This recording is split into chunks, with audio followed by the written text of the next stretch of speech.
रानी, ओ रानी, अरे रानी जवाब क्यों नहीं देती हो? बेटा मैं कब से तुझे आवाज लगा रही हूँ। अरे क्या हुआ माँ? बेटा समधन जी का फोन आया था, वो कह रही थी कि आज तुम्हें दामाद जी लेने आ रहे हैं। लेकिन आपने तो मुझसे कहा था ना मम्मी कि पहली विदाई तो लगभग 1.25 महीने बाद होती है। लेकिन मम्मी अभी तो 1.25 महीना हुआ ही नहीं है। अरे बेटा तुझे यहाँ आए हुए 1.25 महीना हो गए हैं। मम्मी 1.25 महीना इतनी जल्दी बीत भी गया कि मुझे तो पता ही नहीं चला। हाँ बेटा मुझे तो तेरी बहुत ही चिंता होती है, क्योंकि बेटा तुम कितनी भोली भाली और सीधी सादी सी हो।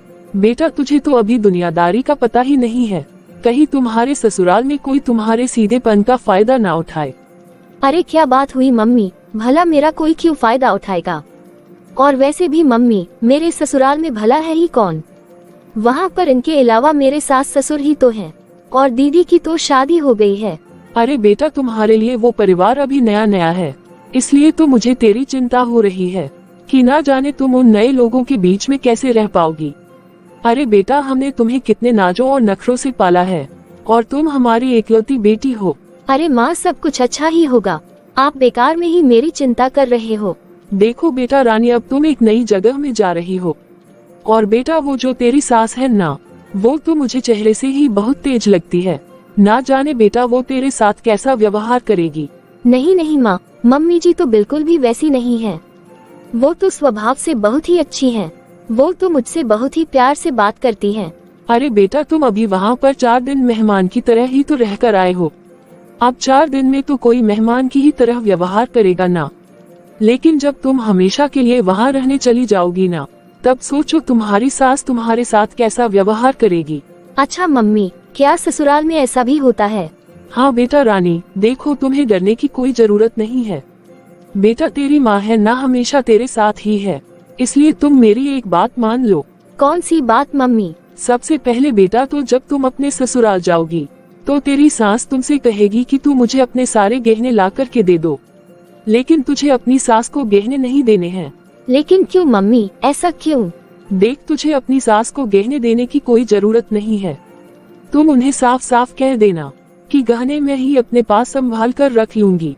और हाँ बेटा एक बात और, कि जितना हो सके उतना तुम अपनी सास ससुर से दूरी बनाकर ही रखना, वरना अगले ही दिन तुम्हारे सास ससुर तुम्हें काम पर लगा देंगे।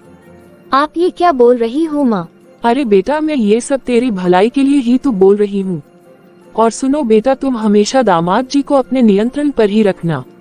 और बेटा ये सबसे ज्यादा इम्पोर्टेंट बात है, वो इसलिए क्योंकि यदि तुम दामाद जी को अपने नियंत्रण पर रखोगी तो दामाद जी हमेशा तुम्हारी ही बात मानेंगे, और ये सब तो तुम्हें ही करना है। बेटा मैं तो सिर्फ तुम्हें रास्ता ही दिखा सकती हूँ, लेकिन उस रास्ते पर चलना तो तुम्ही को पड़ेगा ना।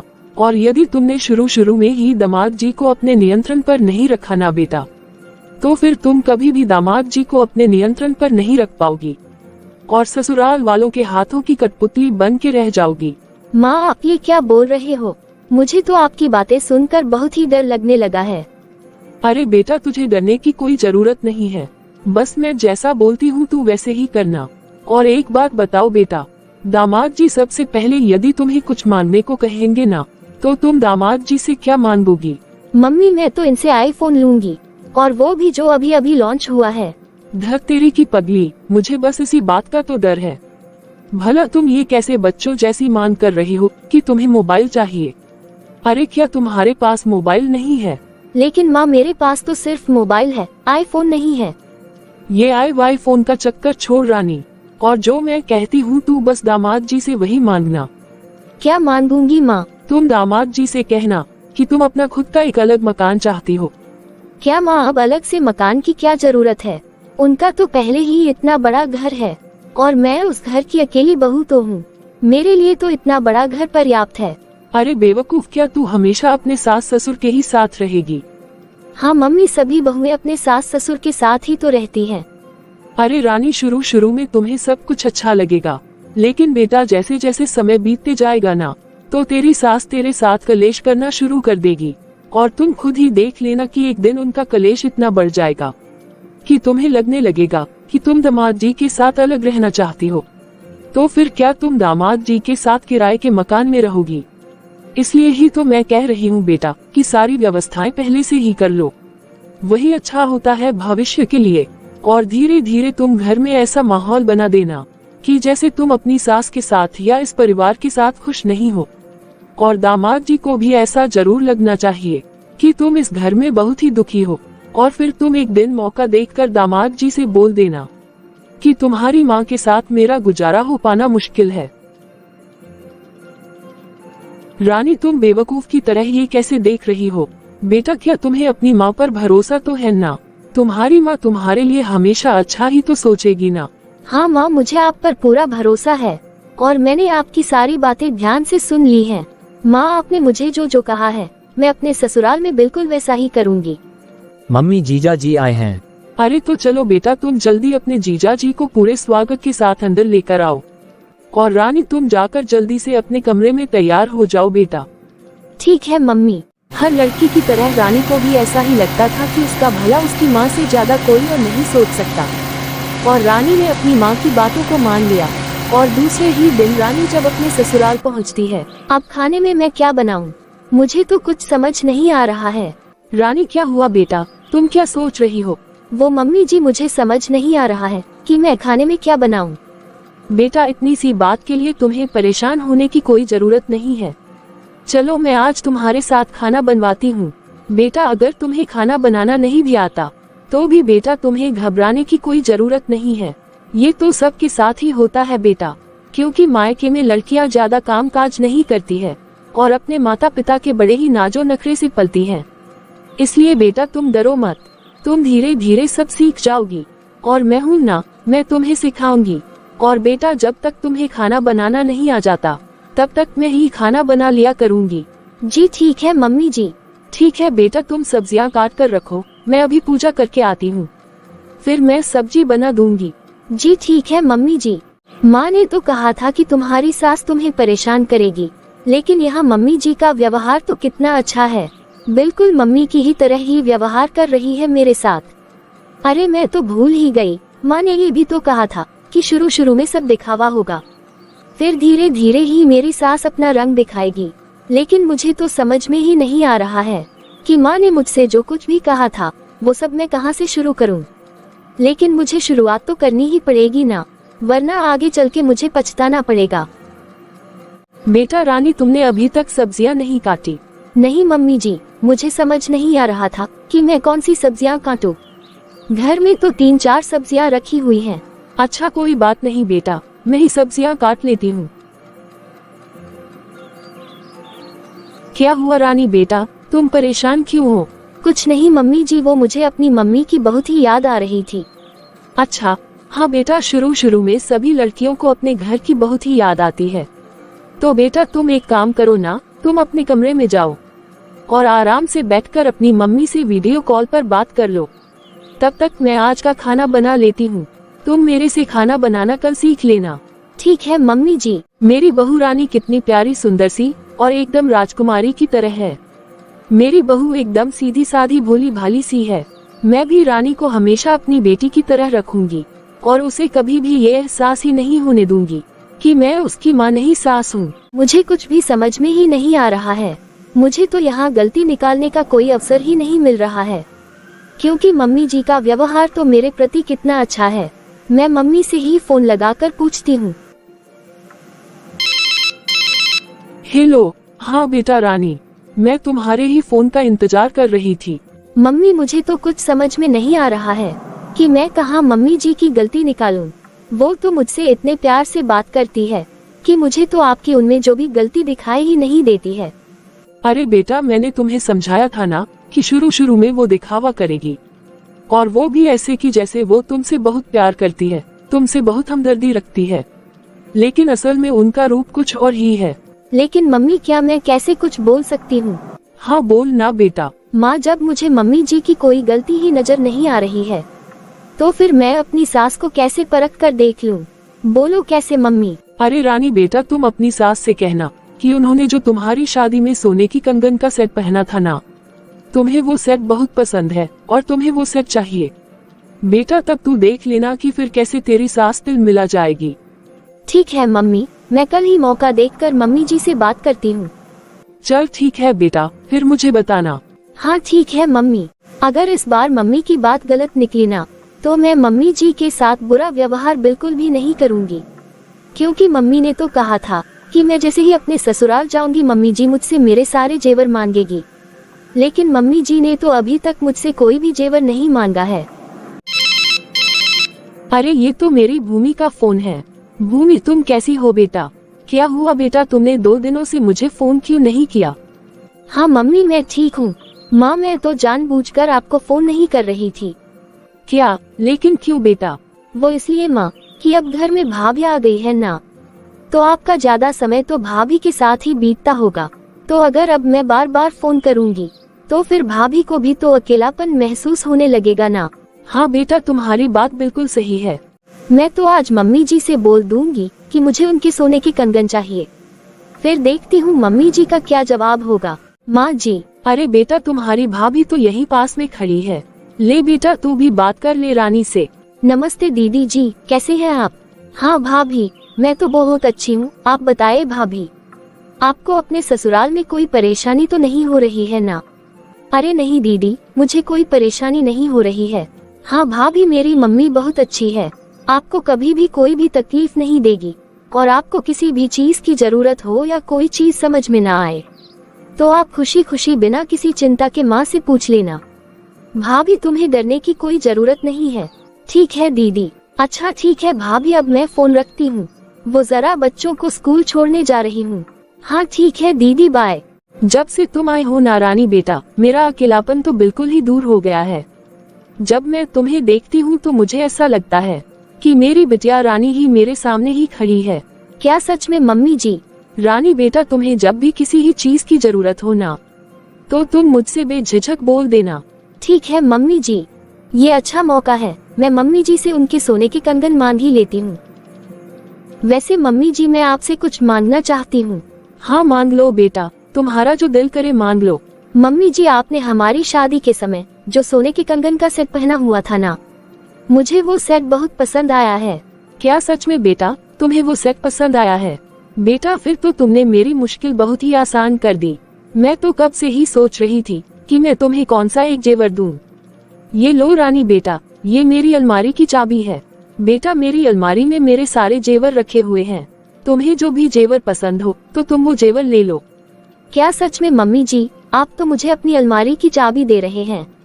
तो बेटा, इसमें इतने चौंकने वाली क्या बात है? मेरे पास जो कुछ भी है तो वो सब कुछ तुम्हारा ही तो है ना। अब बता, चाहे तुम वो सब आज संभाल लो या फिर कल। मुझे तो बेटा अब फुर्सत चाहिए। लो संभालो बेटा अपनी अलमारी की चाबी। हे भगवान, ये सब क्या हो रहा है? मुझे तो बिल्कुल भी उम्मीद नहीं थी कि मम्मी जी मुझे अपने सोने के कंगन दे देंगी। उल्टा मम्मी जी ने तो सारी अलमारी की सारी चाबियां ही मेरे हाथ में रख दी। मम्मी जी के साथ लड़ने के लिए मुझे कोई बड़ा कारण तो मिल ही नहीं रहा है। मैं एक काम करती हूँ कि मैं इनसे बात करती हूँ। अरे रानी, तुम इस तरह से क्यों बैठी हो? क्या हुआ, तुम इतनी परेशान क्यों हो? कुछ नहीं जी, बस ऐसे ही जी। वैसे मैं आपसे एक बात कहूँ? हाँ बोलो ना रानी, क्या बात है? क्या आपको ऐसा नहीं लगता है जी कि हमारा एक अलग से घर होना चाहिए? रानी, तुम ये क्या बोल रही हो? अरे तुम्हारा दिमाग तो ठीक है ना? क्या इतना बड़ा घर हमारे लिए कम पड़ रहा है जो हमें अलग से घर लेना चाहिए? लेकिन ये घर आपका नहीं है जी, ये घर तो आपके मम्मी पापा का है ना। रानी, मैंने तो कभी सपने में भी नहीं सोचा था कि तुम्हारी सोच इतनी घटिया होगी। अरे अगर ये घर आज मम्मी पापा का है तो क्या हुआ, कल तो ये घर हमारा ही होगा ना। और भला मम्मी पापा का इस दुनिया में हमारे सिवा है ही कौन? और रानी, बल्कि मुझे तो ये समझ में नहीं आ रहा है कि आखिर तुम्हें इस घर में तकलीफ ही क्या है। अरे तुम्हें यहाँ सब कितना प्यार करते हैं, और माँ तो तुम्हें बिल्कुल अपनी बेटी के जैसे ही रखती है। रानी, मैंने तो कभी सपने में भी नहीं सोचा था कि तुम्हारे इस मासूम से चेहरे के पीछे इतना बड़ा शैतानी दिमाग है। अरे तो भला मैं इसमें गलत क्या बोल रही हूँ? ये तो हर लड़की का सपना होता है कि उसका खुद का एक अलग घर होना चाहिए। तो फिर रानी, तुम मेरी एक बात तुम कान खोलकर सुन लो। यदि ये ही तुम्हारा सपना है तो फिर इस घर में तुम्हारा सपना कभी भी पूरा नहीं हो सकता। मैं अपने मम्मी पापा से कभी भी अलग नहीं रहूंगा। अच्छा, तो अब समझ में आया मुझे कि इतने दिनों तक आप सिर्फ दिखावा ही कर रहे थे। आप तो यही बोलते थे ना कि मुझे जो भी चाहिए होगा वो आप मुझे दिला देंगे। लेकिन आज जब मैंने पहली बार आपसे कुछ मांगा वो तो आप मुझे नहीं दिला सकते। रानी, अगर तुम कुछ और मांग ली होती ना तो मैं खुशी खुशी तुम्हें दिल देता। अरे अब रहने भी दो जी, ये सब सिर्फ 4 दिन का दिखावा है। यदि आप मुझसे थोड़ा सा भी प्यार करते होते ना, तो आप मेरी हर एक बात मान लेते। अब मुझे सब समझ में आ गया है। रानी प्लीज तुम मेरी बात को समझने की कोशिश करो, बल्कि ये तो तुम बेकार की ही जिद लेकर बैठ गई हो। क्या मैं बेकार की जिद कर रही हूँ? अरे आप मेरा एक सपना तो पूरा नहीं कर सकते। आप रहने दीजिए, मुझे आपसे कोई बात नहीं करनी है। रानी की मासूमियत को देखकर मैंने कभी अनुमान भी नहीं लगाया था कि रानी के ऐसे विचार भी हो सकते हैं। फिर धीरे धीरे समय बीतने लगता है और रानी अपने पति के साथ साथ अपनी सास को भी गुस्सा दिखाना शुरू कर चुकी थी। वो अपनी सास की हर बातों का उल्टा ही जवाब दिया करती थी। अरे क्या हुआ बेटा, तू इतनी परेशान क्यों है? अरे मम्मी अब मैं क्या बताऊं, ये तो मेरी किसी भी बात को मानने के लिए तैयार ही नहीं है। अरे बेटा, तुमने दामाद जी को अपना गुस्सा नहीं दिखाया क्या? अरे दिखाया था ना मम्मी, आज उस बात को भी पूरे 4 दिन हो गए हैं और मैं तो इनसे बात भी नहीं कर रही हूँ, लेकिन फिर भी इन्हें कोई फर्क नहीं पड़ रहा है माँ। अच्छा तो ये बात है। तो फिर रानी बेटा तू एक काम कर, तू दामाद जी के सामने अपना सूटकेस अपने सामान से भर, फिर देखना वो कैसे तुम्हारी सारी बात मान जाएंगे। नहीं मम्मी, मुझे तो ऐसा नहीं लगता कि वो अब मेरी बात सुनेंगे भी। वो तो मुझ पर ऐसे गुस्सा कर रहे हैं। बेटा रानी, मैं अभी रखती हूँ मम्मी, मैं आपसे बाद में बात करती हूँ। क्या हुआ मम्मी जी? बेटा तुम्हारे पापा जी की थाली लगा दो। क्यों मम्मी जी, थाली क्या आप नहीं लगा सकते हैं? जब मैं इस घर में नहीं आई थी तब भी तो आप ही पापा जी की और इनकी थाली लगाते रहे होंगे ना। और अब जब मैं आ गई हूँ तो जैसे आपने तो घर के कामकाज से संन्यास ही ले लिया है। पापा जी की थाली आप ही लगा दीजिए। हे भगवान, ये अचानक रानी को क्या हो गया है? मैं 2-4 दिनों से देख रही थी, मुझे ऐसा लगा कि दोनों पति पत्नी में कोई छोटी मोटी बात हुई होगी और 2-4 दिनों में सब कुछ ठीक हो जाएगा, लेकिन रानी का व्यवहार तो दिन पर दिन बिगड़ते ही जा रहा है। मैं आज ही अपने बेटे से ही पूछती हूँ कि ऐसी क्या बात हो गई है जो रानी का व्यवहार ऐसा हो गया है।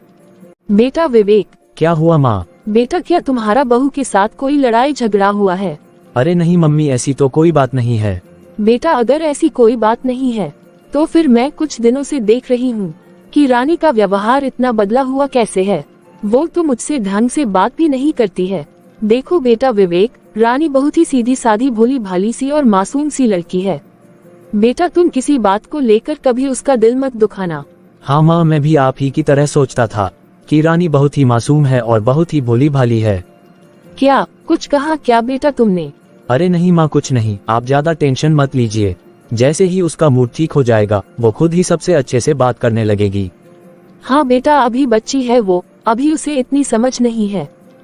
मैं इतनी बड़ी बात अपनी माँ को नहीं बता सकता, क्योंकि जब माँ को पता चलेगा कि रानी अपने लिए दूसरा घर चाहती है तो माँ को कितना बुरा लगेगा। मम्मी मैं घर आ रही हूँ। ये क्या रानी, अगर तुम्हें अपने मम्मी पापा की याद आ रही थी तो तुम्हें मुझसे कहना था ना, मैं ही तुम्हें 2-4 दिनों के लिए वहाँ छोड़कर आ जाता। ठीक है चलो कोई बात नहीं, तुम चली जाओ, 2-4 दिनों बाद मैं तुम्हें लेने आ जाऊंगा। देखिए विवेक जी, जहाँ मेरी भावनाओं की कद्र ना हो वहाँ मेरे रहने का अब मन नहीं है, इसलिए मैं यहाँ से जा रही हूँ।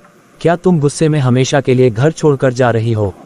हाँ विवेक जी, आप ऐसे ही कुछ समझिए, मैं गुस्से से ही यहाँ से जा रही हूँ। अरे भला मैंने आपसे ऐसा क्या मांग लिया था? मैंने आपसे अपने लिए सिर्फ एक घर ही तो मांगा था ना। और भला कौन सा मैंने आपसे कहा था कि आप अपने माँ बाप से रिश्ता तोड़ दीजिए? विवेक जी, मैंने आपसे ऐसा क्या अनोखा मांग लिया था जो आप पूरा नहीं कर पाए? और हम दोनों पूरी दुनिया में ऐसे अकेले जोड़े तो नहीं है ना जो अपने माँ बाप से अलग रहते। हम दोनों चाहे यहाँ से अलग रहते, लेकिन समय समय पर अपने माँ बाप से मिलते जुलते रहते ना। रानी, ये तुम्हारा सपना नहीं बल्कि ये तुम्हारी जिद है, और मैं तुम्हारी इस बिना मतलब की जिद को मैं कभी भी पूरा नहीं करूँगा। और मैं कभी भी अपने माँ बाप से दूर नहीं रह सकता। मेरे माँ बाप ने मेरे लिए क्या क्या नहीं किया है, तब कहीं जाकर आज मैं अपने पैरों पर खड़ा हुआ हूँ, और तुम मुझे उनसे अगल होने के लिए कह रही हो। रानी, ये अगर तुम्हारी जिद है तो मैं तुम्हारी इस जिद को कभी भी पूरी नहीं कर सकता। और अब तुम्हारे मन में जो आता है तुम वो कर सकती हो। इस घर के दरवाजे तुम्हारे लिए आज भी खुले हैं और कल भी खुले ही रहेंगे। अगर तुम यहाँ से जाना चाहती हो तो जा सकती हो, वो तुम्हारा खुद का ही फैसला होगा। ना मैं तुम्हें जाने के लिए बोल रहा हूँ और ना ही मैं तुम्हें आने के लिए बोलूँगा। तुम्हारे मन में जो आए वो तुम करो। मुझे तो माँ ने ये कहा था कि मेरा सूटकेस देखकर विवेक जी का दिल पिघल जाएगा और वो मुझे रोक लेंगे और मेरी सारी बातें मान लेंगे। लेकिन विवेक जी तो गुस्से से बाहर चले गए और अब तो मैंने अपना सूटकेस भी पैक कर लिया है, तो अब तो मुझे मायके तो जाना ही पड़ेगा। रानी, अरे सुनो बेटा, क्या तुम मायके जा रही हो? जी मम्मी जी, मैं अपने मायके जा रही हूँ। हे भगवान, ये कैसे अकेले मायके चली जाएगी? विवेक, विवेक बेटा। हाँ माँ। अरे जा बेटा, रानी को उसके मायके छोड़ कर आना बेटा। देख रानी अकेली चली जाएगी। माँ आप उसकी ज्यादा चिंता मत कीजिए। बेटा कहीं तुमने रानी को कुछ कह तो नहीं दिया ना? रानी तो बहुत ही गुस्से से गई है। आप चिंता मत कीजिए मम्मी, वो जिस तरह गई है उसी तरह आ भी जाएगी। नहीं बेटा, पहले तुम ये बताओ कि आखिर ऐसी क्या बात हो गई है जिसके लिए रानी इतने गुस्से में यहाँ से गई है? माँ, रानी मुझसे उपहार में एक अलग घर चाहती है। तो फिर क्या हुआ बेटा, तू उसे एक नया घर लेकर दे देना। अरे आप ये क्या बोल रही हो माँ? आज रानी नया घर चाहती है, फिर कल को वो कहेगी कि उसे आप लोगों से अलग रहना है, तो क्या मैं उसकी सारी बात चुपचाप मान लूंगा? अरे बेटा, अभी वो बच्ची है, वो धीरे धीरे समय के साथ सब कुछ समझ जाएगी। नहीं माँ, मैं उसकी इस तरह के बेकार की जिद को बिल्कुल भी नहीं मान सकता हूँ। अच्छा चल बेटा, तू एक काम कर, कुछ दिन उसे अपने मायके में ही रह लेने दो। जब उसका दिमाग ठंडा हो जाएगा ना, तब तुम उसे मायके से लेने चले जाना। ठीक है माँ, उसका जब तक मन करता है वो तब तक अपने मायके में ही रहे। लेकिन माँ, मेरी भी एक जिद है कि मैं उसकी इस जिद को कभी भी पूरी नहीं करूँगा। ठीक है बेटा, कोई बात नहीं। अरे नई नई घर गृहस्थी में ऐसी छोटी मोटी समस्याएं आती ही रहती है, लेकिन बेटा तुम्हारा उस पर इतना गुस्सा करना भी तो ठीक नहीं है ना। इस तरह रानी को गए एक दिन से एक हफ्ते और एक हफ्ते से पूरा एक महीना हो जाता है, लेकिन न ही रानी का कोई फोन आया था और न ही विवेक ने रानी से कोई कांटेक्ट करने की कोशिश की थी। मुझे यहाँ आए पूरा एक महीना हो गया है, लेकिन इन्होंने तो मुझे एक बार भी फोन नहीं किया है। मुझे तो कभी कभी ऐसे लगने लगता है कि जैसे मैंने ही कोई गलती तो नहीं कर दी है। मुझे ऐसे यहाँ नहीं आना चाहिए था, लेकिन फिर ये भी सोचती हूँ कि मेरी माँ भी तो मेरे भले के लिए ही ये सब कुछ कर रही है ना। भला मेरी माँ मेरी दुश्मन थोड़ी ना है जो वो मेरा बुरा सोचेंगी। रानी, बेटा रानी। क्या माँ? अरे बेटा, तुम ऐसे कमरे में चुपचाप क्यों बैठी हो? माँ, मैंने यहाँ आकर कोई गलती तो नहीं कर दी है ना। इन्होंने तो अभी तक एक बार भी मुझे फोन नहीं किया है। क्या रानी, तुम वही बात लेकर बैठी हो? अरे बेटा, मैं तुम्हारी माँ हूँ, मैं जो भी करूँगी वो सब तुम्हारे भले के लिए ही तो करूँगी ना। बेटा तू चिंता मत कर, अभी 2-4 महीने और बीत जाने दो, फिर तू देख लेना दामाद जी अकल खुद ही ठिकाने पर आ जाएगी। बेटा फिर तू देखना, वो खुद ही तुम्हें लेने आ जाएंगे और वो तुम्हारी सारी शर्त भी मान लेंगे। अरे बेटा, तुम्हें तो खुशियाँ मनानी चाहिए कि 2 महीने बाद तुम्हारे भाई की शादी है। अरे तुम्हें तो खूब शॉपिंग करनी चाहिए और तुम्हें अपने भाई की शादी की तैयारी करनी चाहिए। हाँ माँ, मैं बहुत खुश हूँ, लेकिन सच कहूँ मम्मी, मुझे एक अजीब सा डर भी लगा हुआ है, अगर ये मुझे लेने नहीं आए तो। अरे पागल बेटा, तू अपनी माँ पर भरोसा रख, देखना दामाद जी खुद ही तुझे यहाँ से लेकर जाएंगे। चलो अब जल्दी चलो मेरे साथ, मार्केट से कुछ साड़ियाँ खरीद कर लानी है। हाँ ठीक है माँ, चलिए। इतने दिन हो गए लेकिन बहू का एक बार भी फोन नहीं आया है। आज तो मैं विवेक से कह दूंगी कि वो बहू को लेकर आ जाए। मुझे तो रानी की बहुत ही याद आ रही है। क्या हुआ माँ, आप इतनी परेशान क्यों हो? बेटा जा तू जाकर रानी को ले आ बेटा, मुझे ना रानी की बहुत ही याद आती है। नहीं माँ, मैं आपकी ये बात तो बिल्कुल भी नहीं मान सकता। फिर ठीक है, मैं ही रानी को फोन लगा लेती हूँ। नहीं माँ, मैंने आपको अपनी कसम दी है ना कि जब तक रानी आपको खुद से फोन ना करे तब तक आपको फोन करने की कोई जरूरत नहीं है माँ। अरे ये क्या बात है बेटा, ऐसे कब तक चलेगा? बेटा वो बेचारी अभी बच्ची है, उसने तुमसे नादानी में कुछ कह दिया होगा। मम्मी अगर वो नादानी में कुछ कह देती तो शायद मैं इतना गुस्सा ना होता, लेकिन उसने मेरे से जितनी बड़ी बात करी है ना, शायद जब मैं आपको बताऊंगा तो आपको भी यकीन नहीं होगा कि आपकी रानी अपने दिमाग से ऐसा कुछ भी सोच सकती है। वो मासूम सी दिखने वाली रानी के पीछे एक शैतानी दिमाग है माँ, जो वो इतनी बड़ी बड़ी बातें करती है। अरे बेटा, बहू ने तुमसे ऐसा क्या कह दिया है जो तुम इतना गुस्सा कर रहे हो? अब ना ही जानो तो बेहतर है माँ। नहीं बेटा, आज तो तुम्हें मुझे बताना ही होगा कि रानी ने तुझे ऐसा क्या कह दिया है जिसके लिए तुम इतना गुस्सा कर रहे हो, वरना मैं खुद रानी को लेने चली जाऊंगी। माँ, रानी आप लोगों के साथ नहीं रहना चाहती है, वो चाहती है कि मैं एक अलग से मकान खरीद लूं और जिसमें सिर्फ हम दोनों ही रहें। क्या तुम ये क्या बोल रहे हो बेटा तुम? हाँ माँ, इसलिए तो मैं रानी से इतना गुस्सा हूँ। अब आप ही बताए ना माँ कि ये कोई छोटी मोटी बात तो है नहीं। अरे आखिर मेरे सिवा आप लोगों का है ही कौन माँ, जो मैं आप लोगों से अलग रहने चला जाऊँ। बेटा मैंने तो कभी भी रानी का दिल नहीं दुखाया है। उसने जो जब कहा मैंने उसकी सारी बात मानी है बेटा। फिर भला रानी को हमसे क्या समस्या है? यही तो सबसे बड़ी समस्या है माँ, कि हम लोगों ने रानी को कभी भी कोई भी तकलीफ नहीं दी है, फिर भी वो आप लोगों के साथ रहना नहीं चाहती है। आपने तो हमेशा ही रानी को दीदी के जितना ही प्यार दिया है, फिर भी वो आप लोगों के साथ नहीं रहना चाहती है। मुझे तो ऐसा लगता है बेटा कि तुम्हें रानी की बात मान लेनी चाहिए। क्या माँ, आप ये क्या कह रही हो? हाँ बेटा, हमारी वजह से तुम अपनी घर गृहस्थी क्यों बर्बाद कर रहे हो? अगर रानी चाहती है बेटा कि तुम पति पत्नी अलग रहो, तो शायद मुझे भी ऐसा ही लगता है बेटा कि तुम्हें रानी की बात मान लेनी चाहिए। क्योंकि बेटा अभी तुम्हारे सामने तो तुम्हारा पूरा जीवन पड़ा हुआ है, और हमारा क्या बेटा, हमने तो अपनी जिंदगी जी ही ली है। हम तो बस अब यही चाहते हैं कि हमारे बच्चे हमेशा ही खुश रहें। सॉरी माँ, आप मुझे माफ कीजिए, लेकिन मैं आपकी ये बात बिल्कुल भी नहीं मानूंगा माँ। मैं अपनी पूरी जिंदगी ऐसे ही अपने माँ बाप के चरणों में गुजार लूंगा, लेकिन मैं रानी की बात कभी भी नहीं मानूंगा। अरे बेटा, तू बहू की बात मान ले। क्यों तुम हमारी वजह से अपनी गृहस्थी खराब करने में तुले हो? नहीं पापा, आप मुझे माफ कीजिए। रानी ने मुझसे कोई छोटी मोटी डिमांड नहीं की है जो मैं उसकी बात मान लूं। और पापा आप ऐसे परेशान मत होइए।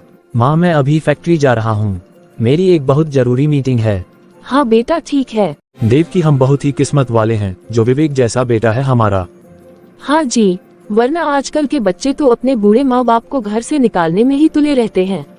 रानी बेटा देख तो जरा कि ये हार कैसा है। मैंने जैसा हार तुम्हारी भाभी के लिए बनवाया है ना, वैसा ही हार मैंने तुम्हारे लिए भी बनवाया है। बता जरा, पहन कर दिखाना तो। हाँ माँ, ये हार बहुत ही सुंदर है।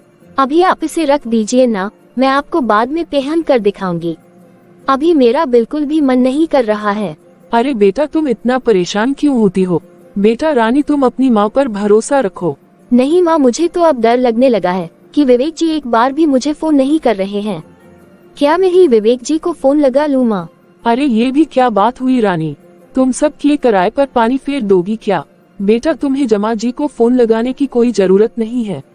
अगर तुम्हें इतनी टेंशन हो रही है ना बेटा कि दामाद जी तुम्हें कोई फोन नहीं कर रहे हैं, तो तुम चिंता मत करो, बस तुम अपनी इस माँ पर भरोसा रखो। बेटा अगर कोई भी काम सीधी उंगली से ना होना, तो हमें अपनी उंगली टेढ़ी कर लेनी चाहिए। अब तुम देखो कि मैं क्या करती हूँ। मैं आज दामाद जी को तलाक के कागज भिजवाती हूँ, फिर तुम खुद ही देख लेना कि दूसरे दिन ही दामाद जी दौड़ते हुए तुम्हें लेने आ जाएंगे। माँ आप ये क्या बोल रहे हो? आप इनको तलाक के कागज भेज रही हो? अरे माँ, अगर उन्होंने गुस्से में आकर सचमुच में ही तलाक के कागज पर साइन कर दिया तो? अरे बेटा, तुझे अपनी माँ पर भरोसा नहीं है क्या?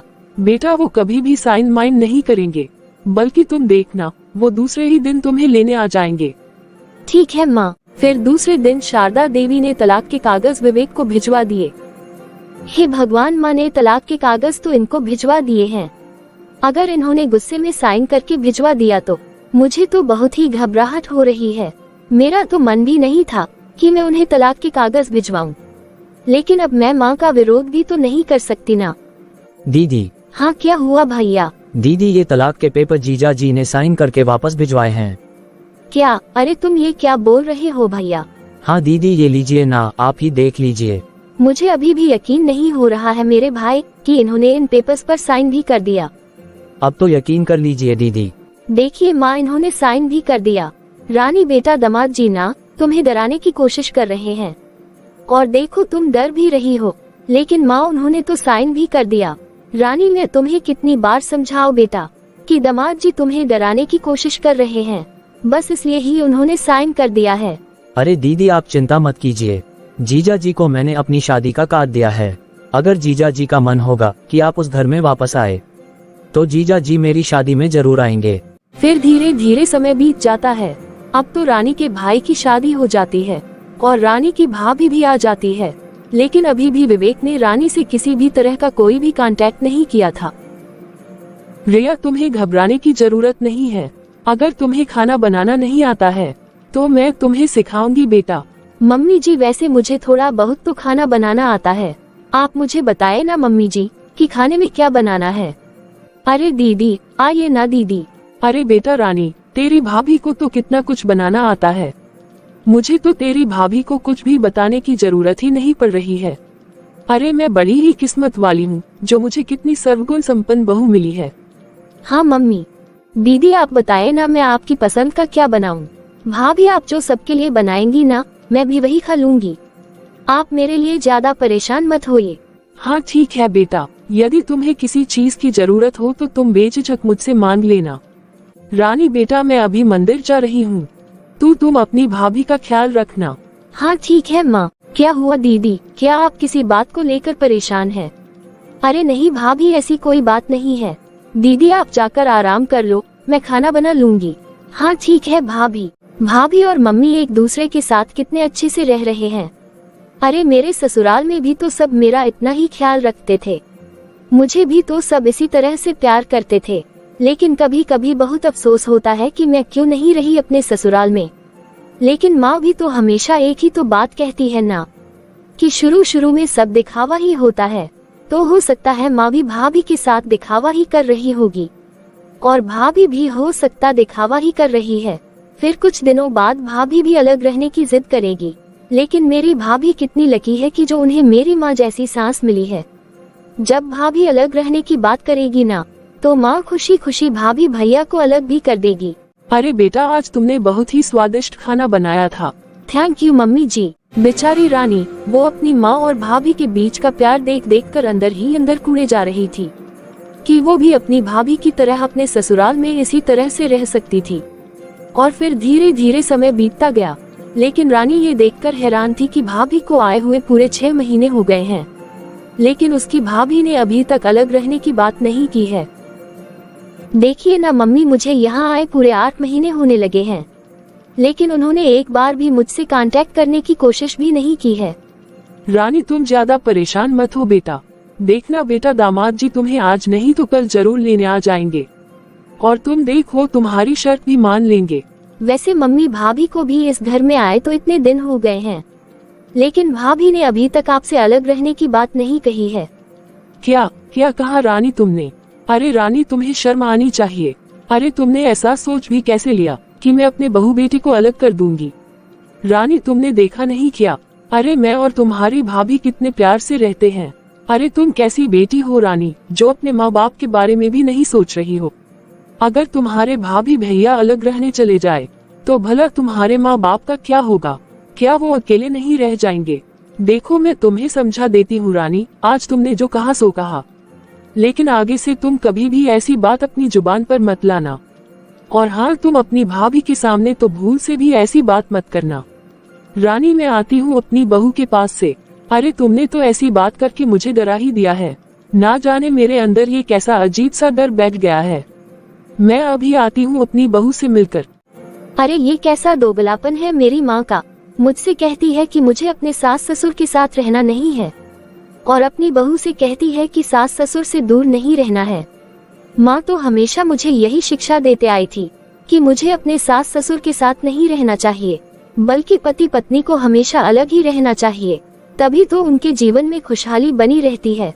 अरे सास तो बस बहू के सामने रोड़ा ही अटकाती है, लेकिन आज माँ को क्या हो गया?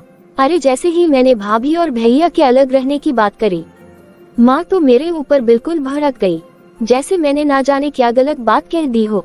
अब तो ऐसा मुझे लगता है कि मुझे माँ की बात नहीं माननी चाहिए। अरे मेरे ससुराल वाले भी तो मुझसे कितना प्यार करते हैं। और मम्मी जी, अरे मम्मी जी से तो मैंने सिर्फ सोने के कंगन मांगे थे, लेकिन मम्मी जी ने तो मेरे हाथ में अपनी अलमारी की पूरी चाबी ही दी थी। और पापा जी ने भी कभी मुझे किसी भी चीज के लिए रोक टोक नहीं की है। और विवेक जी वो इससे पहले मुझसे कभी गुस्सा नहीं करते थे। जब मैंने अलग घर खरीदने की बात करी थी, तभी विवेक जी ने मेरे ऊपर गुस्सा करना शुरू किया था। अब मुझे समझ में आ गया है कि मेरा ससुराल ही मेरा असली घर है और अब मुझे अपने ससुराल वापस चले जाना चाहिए। मैं सुबह होते ही अपने ससुराल लौट जाऊंगी और इस बार तो मैं माँ की बात बिल्कुल भी नहीं सुनूंगी। फिर दूसरे दिन सुबह, अरे रानी बेटा तुम कहाँ जा रही हो? माँ मैं अपने घर जा रही हूँ। अरे बेटा ये क्या तुम्हारा घर नहीं है? और आज तुम ये क्या बोल रही हो? नहीं माँ, ये मेरा घर नहीं है, ये भाभी का घर है। मुझे ये बात अब अच्छे से समझ में आ चुकी है कि एक लड़की की शादी के बाद उसका ससुराल ही उसका असली घर होता है। लेकिन रानी, हमने जो दामाद जी को तलाक के पेपर भिजवाए थे उसका क्या? मम्मी, आप उन तलाक के पेपर को जला देना। ये क्या रानी, तुम कुछ भी फैसले लिए जा रही हो? बेटा, मैं जो कुछ भी कर रही हूँ तुम्हारे भले के लिए ही तो कर रही हूँ ना। अब तुम चुप ही रहो माँ, अब मुझे अपना भला खुद ही करना होगा। और माँ, मैं तुमसे एक बात और कहना चाहती हूँ कि तुम्हारे जैसी माँ ही ना अपनी बेटी के घर को खुद ही अपने हाथों से बर्बाद कर देती है। एक बात बताए माँ, इसमें मेरा क्या भला है कि मैं अपने परिवार वालों से दूर हो जाऊं? अरे माँ, आप अपनी बहू को अपने पास रखना चाहती हो, लेकिन मेरे सास ससुर को उनकी बहू से दूर करना चाहती हो। और माँ, जैसे आप अपनी बहू से प्यार करती है ना, उससे कहीं ज्यादा मेरी सास मुझसे प्यार करती है। अरे माँ, वो तो मुझ पर अपनी हर चीज न्यौछावर करने को हमेशा ही तैयार रहती है, लेकिन मैं ही बेवकूफ थी माँ, जो आपकी बात मानकर उनसे दूर जाने को तैयार हो गई थी। हाँ मम्मी जी, दीदी बिल्कुल सही कह रही है, उन्हें अपने ससुराल लौट जाना चाहिए। उनके ससुराल में सब दीदी से कितना प्यार करते हैं। मैं तो आपके बहकावे में आकर माँ अपना घर उजाड़ने चली थी, लेकिन अब मुझे अपनी गलती का एहसास हो गया है माँ, इसलिए मैं अपनी गलती को खुद ही सुधार लूंगी। और मैं उम्मीद करती हूँ कि आपको भी अपनी गलती का एहसास हो गया होगा। और हाँ, एक बात और माँ, अगर आपको अपनी गलती का एहसास हो गया हो तो ही आप मुझे दोबारा फोन करना, वरना आपको मुझसे कोई भी रिश्ता रखने की कोई जरूरत नहीं है, क्योंकि मेरी सास मुझे आपसे भी ज्यादा प्यार करती है और वो मुझे कभी भी आपकी कमी महसूस नहीं होने देंगी। और अब मैं चलती हूँ। बेटा, तू जाकर बहू को ले आ। बेटा, मेरा रानी के बिना बिल्कुल भी मन नहीं लग रहा है। अरे बहू अभी बच्ची है बेटा, उसमें ज्यादा समझदारी नहीं है बेटा, इसलिए उससे गलती हो गई होगी। तू अब उसे माफ कर दे बेटा, जा ले आ बेटा रानी को। नहीं माँ, मैं नहीं जाऊंगा रानी को लेने। और अब तो मेरा मन बिल्कुल भी रानी से बात करने को नहीं होता। माँ, मुझे तो ऐसा लगता है कि जैसे अब मेरा जीवन रानी के बिना ही होगा। बेटा विवेक, ऐसा क्यों बोल रहा है तू? अरे रानी के लिए इस घर के दरवाजे कल भी खुले थे और आज भी खुले रहेंगे बेटा। और घर के दरवाजे ही नहीं, हमारे दिल के भी दरवाजे हमेशा रानी के लिए खुले रहेंगे। मैं कितनी मूर्ख थी जो अपनी मम्मी की बात में आकर मैं इतने अच्छे परिवार को ठोकर मारकर अपने मायके में जाकर बैठी हुई थी। लेकिन भगवान का लाख लाख शुक्र है कि मेरे पास मेरी गलती सुधारने का समय है, और आज मैं अपनी गलती को जरूर सुधार लूंगी। मम्मी जी, मम्मी जी। अरे रानी, मुझे पूरा विश्वास था बेटा कि एक दिन तुम जरूर लौट आओगी। मम्मी जी, मुझे माफ कर दीजिए मम्मी जी। अरे ये क्या बेटा, तुम मुझसे माफी क्यों मांग रही हो? मुझे माफ कर दीजिए माँ जी, मैं बहक गई थी माँ जी। विवेक जी, आप भी मुझे माफ कर दीजिए ना। और मैं आपसे वादा करती हूँ विवेक जी कि आज के बाद मैं कभी भी मम्मी पापा से दूर रहने की बात नहीं करूँगी। रानी, तुम्हें अपनी गलती का एहसास हो गया है। मेरे लिए तो इससे बड़ी खुशी की बात और कुछ भी नहीं हो सकती। हो सके तो तुम मुझे भी माफ कर देना रानी, क्योंकि मैं तुम्हारी जिद को पूरी नहीं कर पाया, क्योंकि मैं अपने जीते जी अपने माँ बाप से कभी दूर नहीं रह सकता। आप क्यों माफी मांग रहे हैं विवेक जी? अरे सारी गलती तो मेरी ही है ना जी, मैं ही तो आपको आपके माँ बाप से दूर करना चाहती थी ना। ये तो हमारे परिवार के लिए सबसे बड़ा खुशियों का दिन है कि रानी बेटा, जो तुम लौटकर वापस आ गई, और साथ ही तुम्हें अपनी गलती का भी एहसास हो गया। अब हमारा पूरा परिवार खुशी खुशी एक साथ एक ही घर में रहेगा। हम आशा करते हैं दोस्तों कि आप लोगों को हमारी ये कहानी जरूर पसंद आई होगी। यदि आपको हमारी ये कहानी पसंद आई हो तो प्लीज इस वीडियो को लाइक करें और शेयर करें, और इसी तरह की प्यारी प्यारी मोरल स्टोरी देखते रहने के लिए हमारे चैनल पीकाबू हिंदी कहानियाँ को सब्सक्राइब करें।